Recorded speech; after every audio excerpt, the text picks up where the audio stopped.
আজকে আমি জানি আপনাদের বিচার নিয়ে অনেক প্রশ্ন আছে, কিন্তু আপনাদেরকে আমি নিশ্চিত করি বিচার পূর্ণ গতিতে চলছে, বিচার পূর্ণ মাত্রায় দৃশ্যমান আছে। আপনারা সবাই টেলিভিশন ফুটেজে দেখতে পাচ্ছেন। এখন ধরেন আমি আইন মন্ত্রণালয়ের দায়িত্বে আছি, আমি যদি বলি এই মাসের মধ্যে বিচার হয়ে যাবে, আমি জানি ভিতরের তথ্য তো আমি জানি, আমার টিমের প্রস্তুতি তো আমি জানি। এটাকে আমার জন্য শোভনীয় হবে?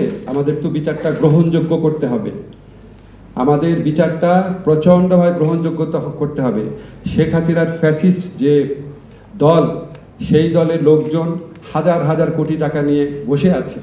এই বিচারের প্রতিটা জিনিস পুঙ্খানুপুঙ্খভাবে তারা তদন্ত করে তারা বিশ্ববাসীকে বিভ্রান্ত করার চেষ্টা করবে, বাংলাদেশের মানুষকে বিভ্রান্ত করার চেষ্টা করবে। ফলে আমরা সর্বোচ্চ মানের শ্রেষ্ঠ একটা বিচার করতে চাচ্ছি, এবং আপনারা নিশ্চিত থাকেন, আপনাদের হতাশ হওয়ার কোনো কারণ নাই। আজকে আমাদের শহীদ পরিবার যেটা বলেছে, আমি নিশ্চিতভাবে বিশ্বাস করি নির্বাচনের আগে অবশ্যই বিচার হবে।